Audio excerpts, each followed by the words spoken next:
বহিলা বহিলা এই সমাজখন হেনো আধুনিক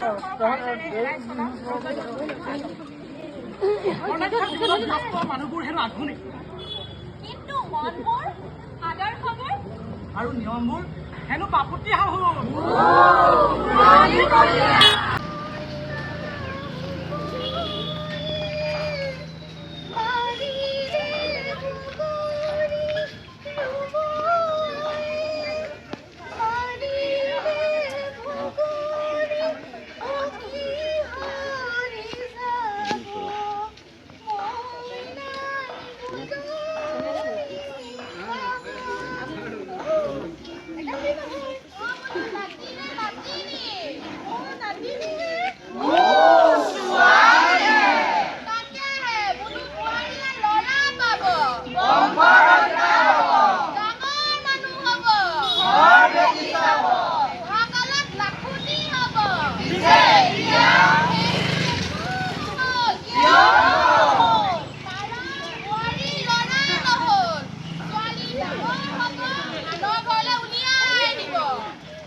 কথা পাতিলে ঘূৰি ফুৰিলে তাইক নাম দিয়া হয় চৰিত্ৰহীনা বুলি।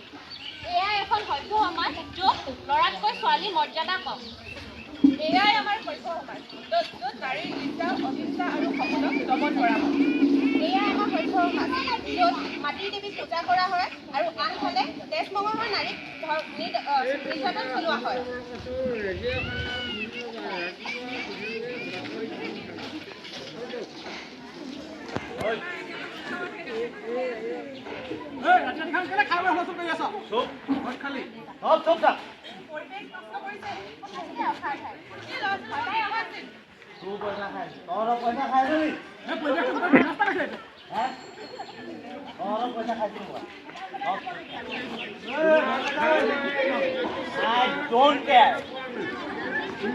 I don't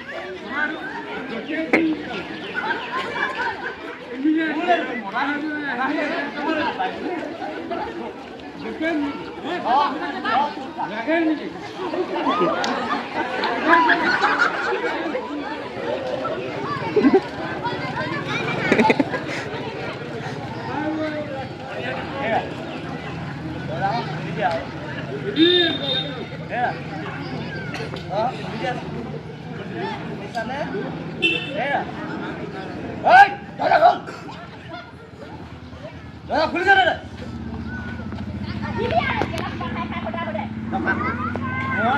পইচা খাইছোঁ মই কি কিবা কৰিম মোৰ পইচা খাইছোঁ মোৰ পইচা খাইছ ল'ৰা ছোৱালীকেইটাক নাচাওঁ মইহে পোহপাল দিছোঁ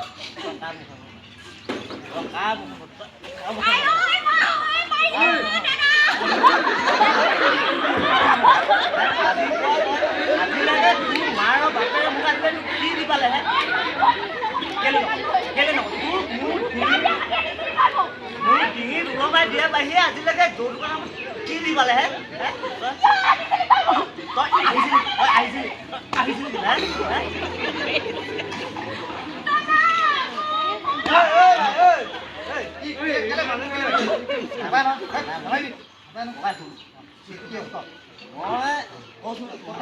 মই মাইকী হাত তোলো নেকি তই কৈছ তই দেখিছ মোক আজিলৈকে দেখিছ তই মই মাইকী কাটিলে হাত তত দেখিছ নে এইবিলাক চব কেনেকুৱা মই হাতে চোৱা তাই তাত চোৱাই নাই তাই আছে মানে তাই চাই কেনেকৈ ফুৰিলে নিচিনা কৈ আছে এইবিলাক মাইকী মানুহ তই ঠিক কৈছ এইবিলাক মাইকী মানুহবিলাক চলনামূল এইবিলাক মাইকী যিবিলাকে ঘৰৰ পৰা ওলাই যায় আৰু এই মেলে মিটিঙে ঘূৰি ফুৰে এইবিলাক নাৰী চলনামূল নহয় আমি চলনামূল নহয় আমাৰ এই মানসিকতাৰ বাবে আজি ঘৰতো নাৰী লাঞ্ছিতা ধৰ্ষিতা অৱহেলিতা ঘৰখনৰ অৱহেলা সমাজৰ ঠাণ্ডা বস্তুৰ পিছতো যদি নাৰী ওলাই আহিব খোজে তেতিয়া পুৰুষতান্ত্ৰিক সমাজখনে কয়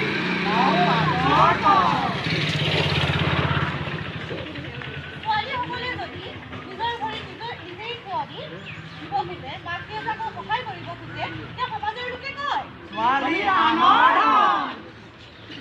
কোনো নাৰীয়ে যদি পৰিয়াল পোহপাল দিয়ে আৰু কোনো নাৰীয়ে যদি সমাজৰ নেতৃত্ব লয় তেতিয়া সমাজখনে কয় এই সমাজখনে নাৰীৰ সপোনবোৰ স্বাভিমানবোৰ ভৰিৰে গছকি মোহাৰি পেলোৱাৰ বাবে আইনী আশা কৰি কম বয়সতে দিয়া চব নাৰী স্বাৱলম্বনতাক কম বয়সতে দিয়া আমাৰ দেশৰ মহিলাৰ ওপৰত হোৱা নাৰী নিৰ্যাতনৰ এক অন্যতম উদাহৰণ ছোৱালীৰ শিক্ষা অধিকাৰক খৰ্ব কৰি আৰু ছোৱালীৰ ভৱিষ্যতক অন্ধকাৰলৈ ঠেলি দি বহু পিতৃমাতৃয়ে নিজৰ দায়িত্ব সামৰে এনেদৰে প্ৰতিটো ক্ষেত্ৰতে নাৰী নিৰ্যাতনৰ বলি হৈ আপোনালোকে জানেনে আজিৰ নাৰী আৰু ৪৫% নাৰীয়ে আমাৰ ইয়াৰ পাছত নিৰ্যাতনৰ বলি হৈ আহিছে আৰু প্ৰত্যেক ঘণ্টাতে এগৰাকী নাৰী আত্মহত্যা গতি হৈ আহিছে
दियाहे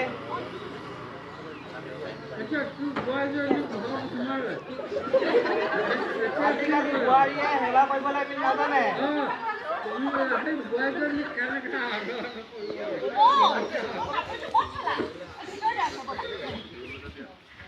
মোৰ অফিচ যাব হ'ল টিফিনটো ক'ত বোৱাৰী চাহ তোমাৰ দিলা তামোলখন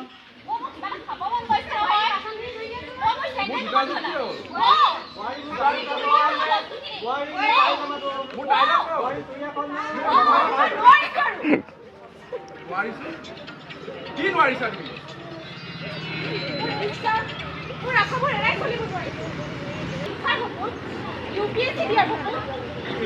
মোৰ মা দেউতা কোনে চাব এৰা তোমাৰ এইবোৰ সপোন সামৰি থোৱা তুমি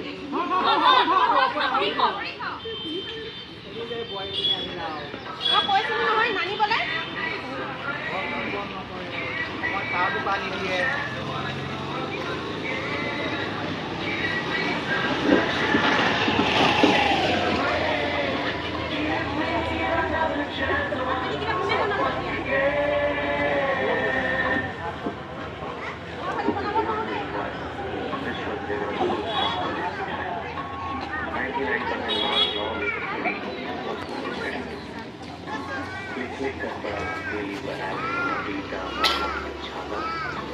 Concentrated H2S support and होगा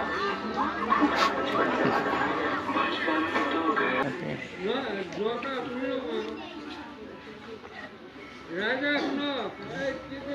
এই মুহূৰ্তৰ বিগ ব্ৰেকিং নিউজ ইউপিএসসি পৰীক্ষা এবাৰ মহিলা তিনিটা হৈছে আমি আহি তেখেতৰ আমি তেখেতৰ আহি পোষ্ট কৰিছোঁ আৰু তেখেতৰ পৰা মন্তব্যবিলাক জানিবলৈ চেষ্টা কৰিম হয় দাদা আপোনাৰ প্ৰতি আৰু আমাৰ গোটেই আপুনি এই সম্পৰ্কে কি ক'ব বিচাৰিব?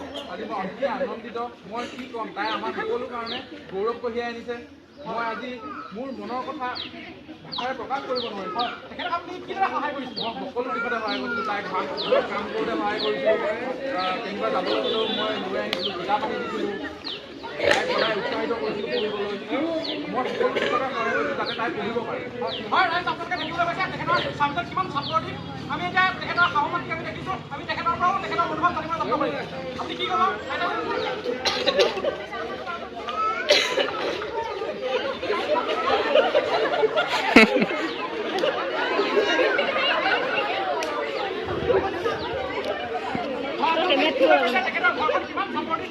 আমি এতিয়া তেখেতৰ পৰা আমি জানিবলৈ বিচাৰিম তেখেতে কিদৰে ডাক্তৰ প্ৰিপেৰেশ্যন কৰিছিলে।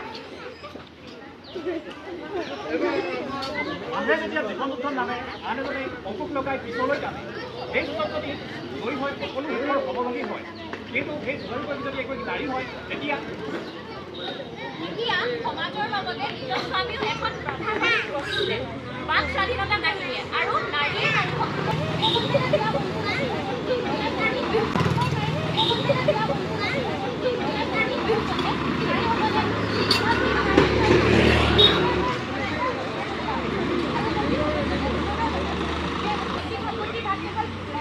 ছোৱালীয়ে নাপায় নাৰী মমতা সেইকাৰণে সন্তান লালন পালন কৰা দায়িত্ব কেৱল নাৰীৰহে।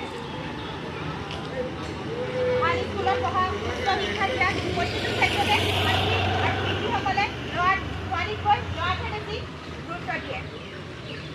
নাৰী আৰু পুৰুষৰ যদি কেলেংকাৰী হয় তেনেহ'লে সমাজখনে গুৰুত্বকে ৰক্ষা নকৰে। দায়িত্ব গ্ৰহণ কৰিছে কিন্তু তথাপিও আজিকালি আঞ্চাৰিক আৰু সামাজিক অত্যাচাৰৰ পৰা স্বাধীন নাই কাৰণটো কি? নাৰী নিৰ্যাতন সমাজৰ গুড মৰ্ণিং মেম। তেখেতক চাবলৈ আপোনাৰ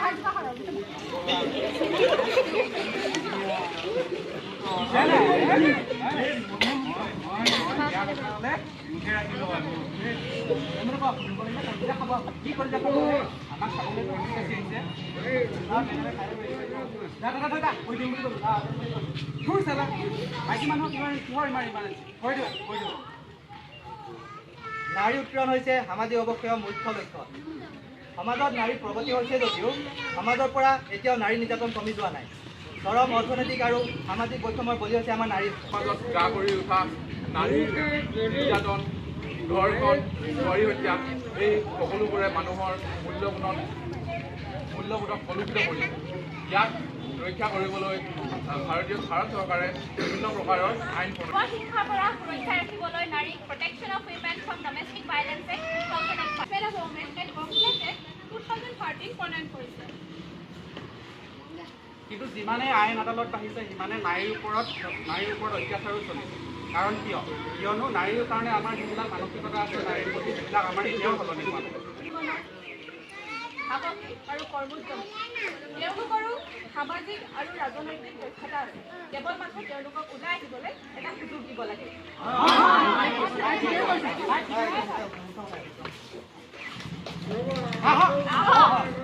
আমি সকলোৱে